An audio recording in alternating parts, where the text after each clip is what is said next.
Pidato ilmiah guru besar berjudul Negara Civil Society dan Kemanusiaan dalam Lintasan Sejarah Filantropi Islam di Indonesia. Hadirin yang kami hormati, kita sambut Profesor Amelia Fauzia, MA PhD. Bismillahirrahmanirrahim. Yang saya hormati Ketua Senat UIN Syarif Hidayatullah Jakarta, Rektor UIN Syarif Hidayatullah Jakarta, Sekjen Kemenak, Bapak Menak periode 2014-2019, Ketua IKAL UIN, Bapak TB Aceh Hasan Zazili, para guru besar UIN Syarif Hidayatullah Jakarta, para pimpinan UIN Syarif Hidayatullah Jakarta, para undangan, akademisi, lembaga pemerintah, tokoh agama, tokoh masyarakat, lembaga filantropi dan pegiat kemanusiaan, keluarga besar almarhum Profesor Haji Ridho Masduki dan Hajah Thayyibah, keluarga besar almarhum Haji Mahbub dan Hajah Sohimah, para undangan yang hadir secara langsung, dan para hadirin yang menyaksikan melalui media virtual. Assalamualaikum warahmatullahi wabarakatuh. Salam sejahtera bagi kita semua. Dalam inaugurasi pengukuhan guru besar ini, saya ingin berefleksi tentang posisi agama, civil society, dan kemanusiaan dalam bingkai negara.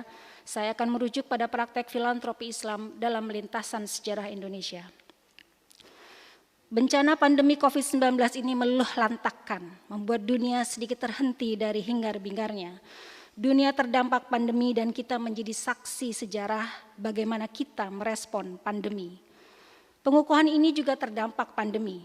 Bagaimana yang SK-nya sudah lewat dari 1 tahun 2 bulan baru bisa dilaksanakan pada pagi hari ini via media online dengan waktu pidato yang singkat. Inaugurasi ini tentu saja merupakan kebahagiaan bagi kami, namun juga sekaligus kesedihan. Saya bisa membayangkan bagaimana perasaan Ibnu Hajar al-Asqalani yang kehilangan anak-anaknya akibat wabah taun di abad 15 yang kita ketahui dari kitab Bazlul Ma'un fi Fadli Taun. Catatan penting tersebut memberi pengetahuan berharga bagi kita untuk menggali masa lampau dan sadar bahwa peristiwa pandemi COVID ini menjadi pelajaran bagi masa depan kemanusiaan dan apa yang kita lakukan tercatat dalam sejarah. Ibu mertua saya, Hajah Sohimah, pada 17 November lalu meninggal di ruang isolasi dan selanjutnya dimakamkan tanpa didampingi keluarga dekat. Kami hanya mengikuti dari jauh. Musibah ini tentu saja sangat berat bagi kami. Cerita sedih yang lain akibat wabah juga menimpa keluarga kami sekitar 70 tahun yang lampau. Menjelang akhir masa pemerintah kolonial Belanda, Mbah Robingah, ibunda dari Profesor Haji Ridho Masduki ayahanda kami, meninggal karena wabah kolera. Ibu mertua tertular karena pergi mengaji untuk peringatan Maulid Nabi di masa lockdown. Mbah Putri tertular karena mengantarkan kain ke desa tetangga dengan melewati sawah menghindari jalan yang ditutup untuk menunaikan janjinya agar tetap amanah. Wabah menimpa siapa saja, ibu, tokoh agama, pegiat muslimat, dan Mbah Putri, istri dari penatus, lurah yang berada, tidak terkecuali terkena. Cerita personal tersebut di satu sisi memperlihatkan bahwa kita sebagai manusia merespon pandemi yang berujung pada kedukaan. Akan tetapi di sisi lain, pandemi juga membawa blessing in disguise. Pandemi dan situasi krisis mendorong kemunculan solidaritas, termasuk dalam bentuk pemberian dan kerelawanan, giving and volunteering, dalam beragam bentuknya yang saya sebut filantropi. Masih lekat dalam ingatan, krisis ekonomi tahun 98 tidak saja meninggalkan kisah sedih, tapi juga sekaligus memberikan sesuatu yang lebih baik. Ada perubahan rezim politik dan terjadi pula percepatan, inovasi, dan peningkatan dalam aktivitas filantropi. Lembaga amil zakat mulai menjamur, dan lembaga yang ada juga mengalami peningkatan penghimpunan donasi. Pandemi 2020 ini juga terjadi penguatan aktivitas kedermawanan yang masif. Jumlah ini jauh meningkat dibanding dengan tahun 2019. Cerita miris tentang mahasiswa UIN Syarif Hidayatullah Jakarta yang terancam kelaparan membuat Lembaga Sosial Trust Fund UIN Jakarta dalam 3 bulan menghimpun 700 juta rupiah. Fundraising 82 lembaga filantropi anggota Forum Zakat untuk COVID-19 menghimpun kurang lebih 376 miliar dalam 4 bulan. Baznas tahun 2020 berhasil menghimpun dana lebih dari 351 miliar, jauh melebihi dari target. Situasi krisis ini mendorong solidaritas dan kedermawanan yang akhirnya menjelma menjadi kekuatan masyarakat. Itulah kekuatan filantropi yang dilakukan oleh masyarakat sipil. Fenomena filantropi ditemukan dalam semua kebudayaan dalam periode sejarah, termasuk dalam sejarah Indonesia. Praktik filantropi di Indonesia di atas rata-rata semua negara di dunia. Bahkan dalam riset tahun 2018, Indonesia duduk dalam posisi negara yang paling dermawan di dunia. Lewat kekayaan praktik filantropi, saya menemukan ada dua unsur penting, negara dan civil society berbasis agama. Terdapat kontestasi hubungan antara agama dan negara sepanjang sejarah Islam di Indonesia dalam hal ide dan pengelolaan filantropi Islam. Dinamika ini sejalan dengan fenomena relasi agama dan demokrasi yang menjadi tantangan tersendiri dalam konteks negara bangsa.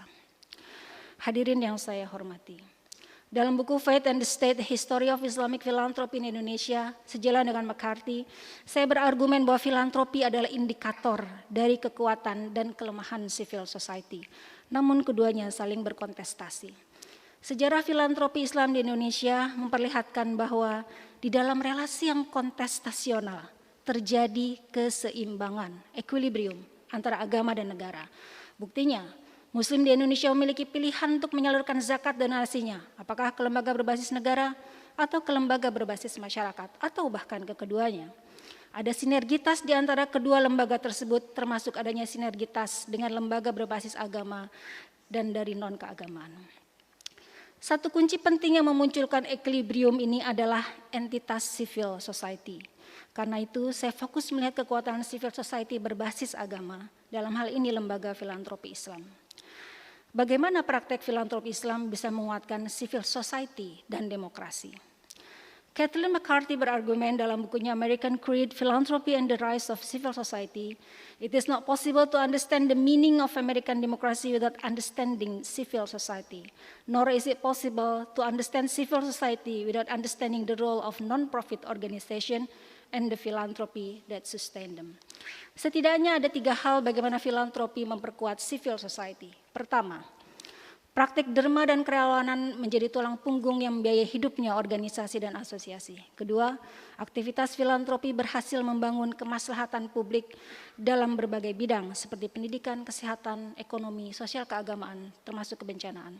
Ketiga, praktik filantropi menciptakan ruang publik sehingga warga bisa berbicara beragam isu dari keseharian sampai ide besar mengenai perubahan sosial. Dan keempat, lembaga filantropi muncul sebagai alternatif solusi bagi masyarakat dan juga pemerintah dalam urusan kemiskinan. Civil society bisa tumbuh karena ada kerelawanan, ada donasi, dan ada tujuan kebaikan bersama atau public good yang semua ini adalah dalam dunia filantropi.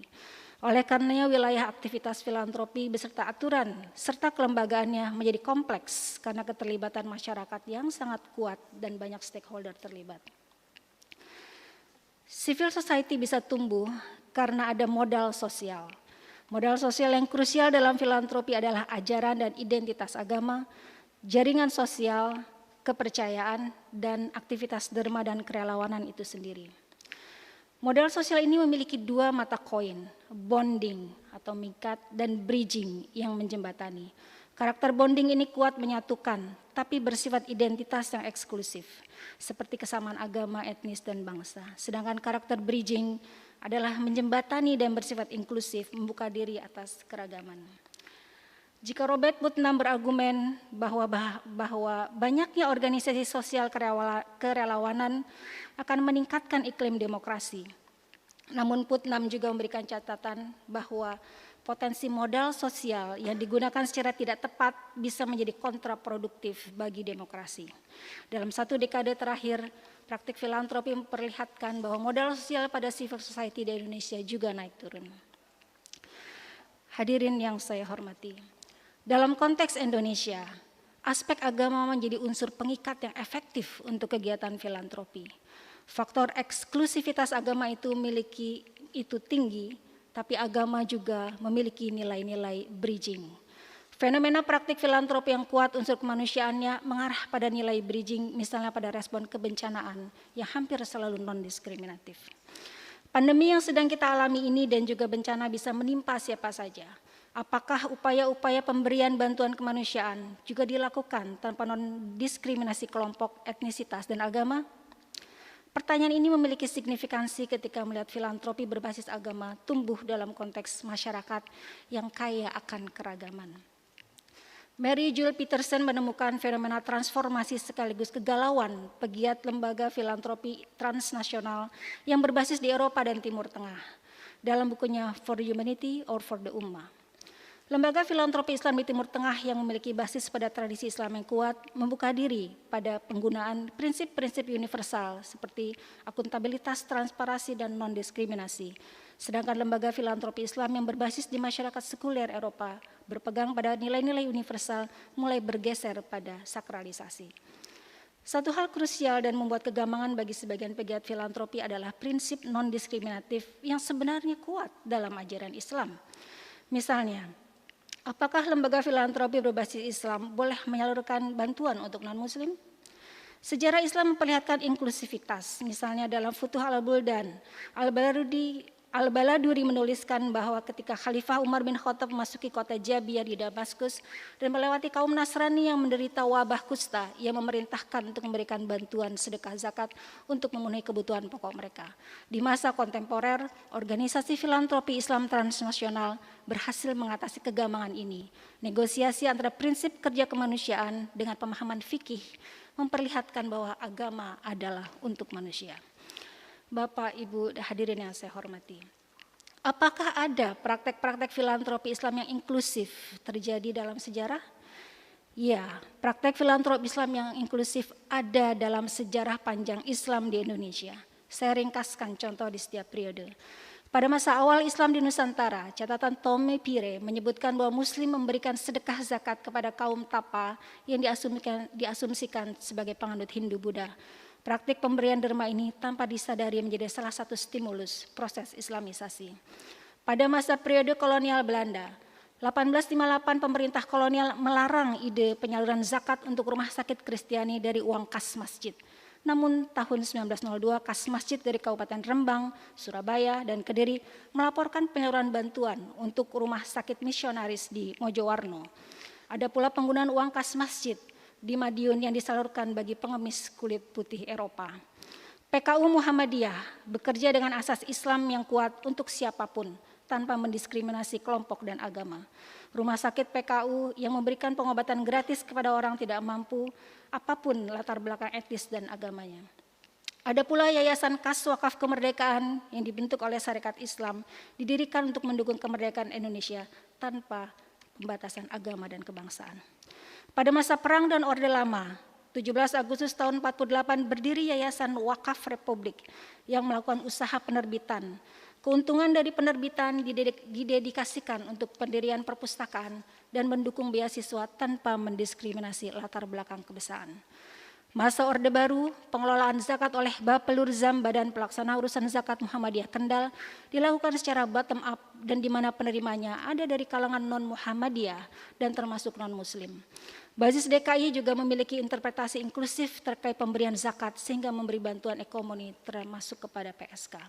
Di masa reformasi, Aliansi Kemanusiaan Indonesia untuk Myanmar, AKIM, merespon berbagai persoalan kemanusiaan yang menimpa etnis Rohingya dengan bantuan jangka panjang yang tidak saja mentarget Muslim Rohingya, tapi juga etnis lain dari Buddhis dan Hindu untuk tujuan perdamaian jangka panjang. Mayoritas kegiatan kebencanaan dan aksi cepat tanggap bersifat non-diskriminatif. Dewan Syariah Lazismu mengeluarkan aturan tentang distribusi zakat yang non-diskriminatif.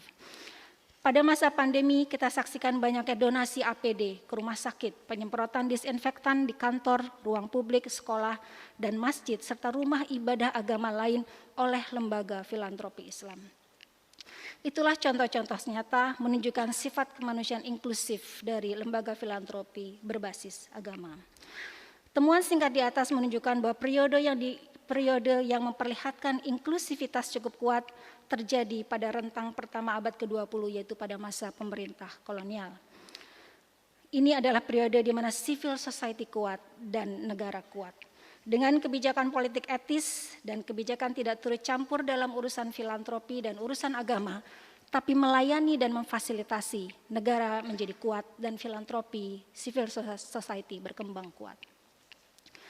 Jika kita gunakan kacamata sosial kapital ala Putnam, contoh-contoh praktik inklusif di atas bisa dimaknai bahwa agama digunakan sebagai unsur bonding menyatukan dan bridging menjembatani. Yang hasilnya adalah agama yang rahmatan lil alamin. Fenomena Indonesia beda dengan kekhawatiran Putnam atas fenomena bowling alone di mana turunnya civil society. Dan kekhawatiran Indonesianis terkait konservatisme yang mendorong polarisasi dan perilaku ekstremisme, serta otoritarianisme negara mendorong penurunan filantropi dan civil society. Namun contoh di atas jauh dari kekhawatiran akan modal sosial yang digunakan secara destruktif, intoleransi yang mengarah pada uncivilized society.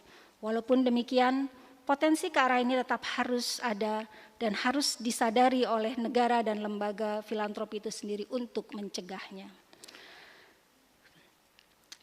Negara dalam hal ini, pemerintah dan lembaga filantropi menjadi stakeholder krusial dalam keseimbangan relasi dan penguatan civil society.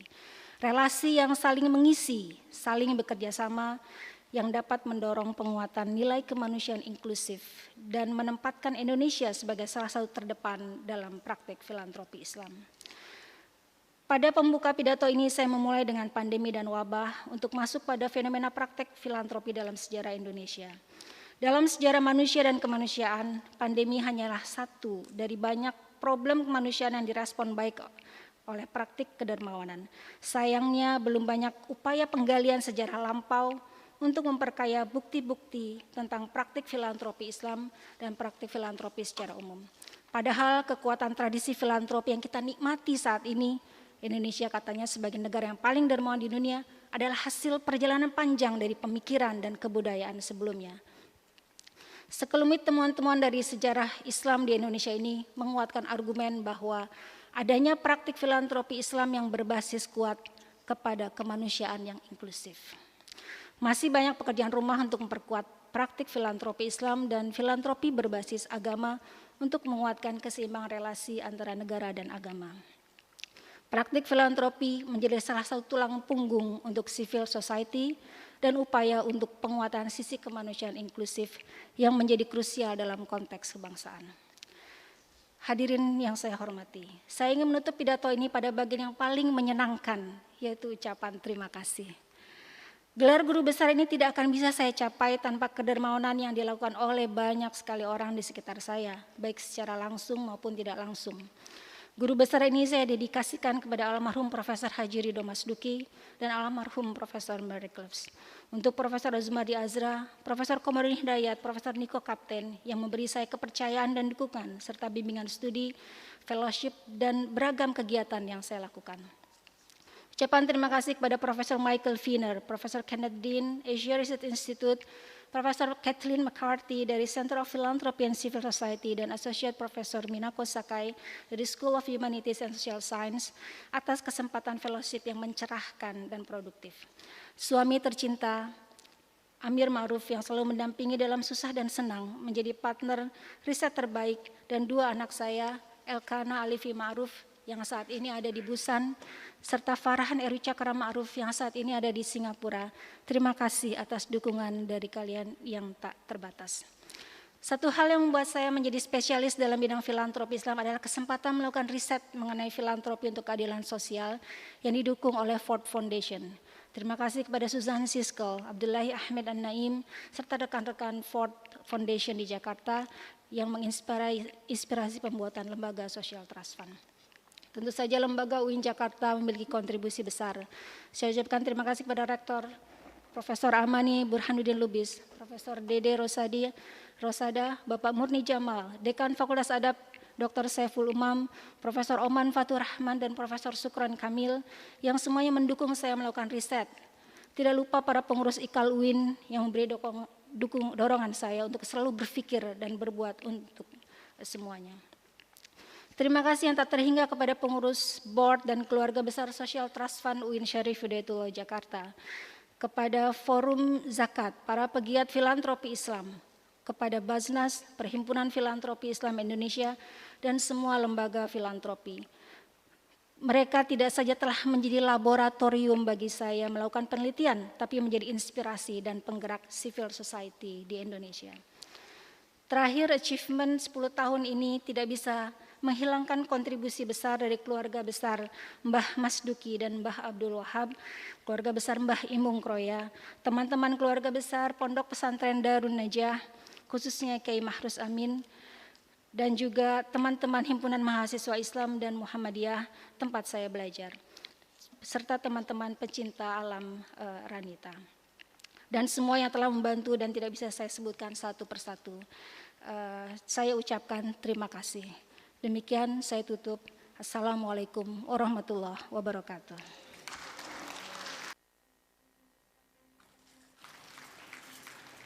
Assalamualaikum warahmatullahi wabarakatuh. Saya Azumardi Azra, Guru Besar Fakultas Adab dan Humaniora. Saya mengenal Amelia Fauzia sejak masih mahasiswi S1, kemudian melanjutkan kuliahnya S2 dan S3. Saya kira disertasinya mengenai filantropi dan negara bagus sekali dan menjadi kajian studi terobosan ya, di dalam bidang filantropi Islam. Dan mudah-mudahan kajian ini dilanjutkan terus karena filantropi terus berkembang dan juga banyak yang harus dilakukan dalam pengembangan filantropi Islam ini untuk kemajuan masyarakat Muslim secara keseluruhan. Selamat pada Profesor Amel Fauzia, teman saya, junior saya yang berhasil meraih posisi akademis tertinggi yaitu profesor. Sepanjang yang saya kenal, Amel ini dibalik kelembutannya, dia punya sikap yang keras dan tegas, pantang menyerah, baik dalam studinya maupun juga kegiatan di kampus. Social Trust Fund UIN ini berkat komandan dia ya, yang dia komandoi, ini aktivitasnya luar biasa, bahkan di saat pandemi juga mampu menghimpun dana untuk membantu mereka, anak-anak yang dapat kesulitan. Di samping itu dia juga menghimpun dana-dana sosial untuk beasiswa. Jadi bagi saya, di samping dia seorang dosen, seorang pembelajar, juga aktivis sosial yang penuh tanggung jawab.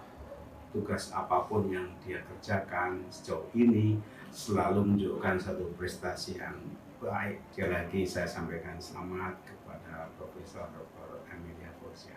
I am Associate Professor Minako Sakai from the University of New South Wales. I have been undertaking research collaborations with Professor Dr. Amelia Fauzia for nearly 10 years, exploring Islam and community empowerment in Indonesia. We have jointly published our research outcomes in international outlets. I'm very delighted to send my warmest congratulations for Professor Amelia, represents outstanding scholars when Jakarta has supported. First, her research activities build upon her extensive international and national research networks. Second, she has mentored and nurtured young generation of scholars. I'm very much looking forward to continuing my research collaborations with Professor Amelia and being part of Keluarga Besar at UIN Jakarta. Selamat Amelia. Assalamualaikum warahmatullahi wabarakatuh.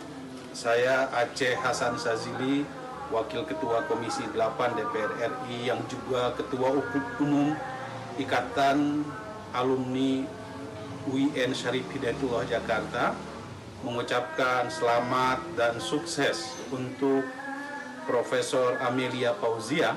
My wife Therese and I and my mother Margaret would like to wish Amelia our deepest congratulations on this very well-deserved promotion. It's a great honor for me to speak a few words on this very special occasion. I would have liked to be present in person, but unfortunately this is not possible. However, I think it is wonderful that through this brief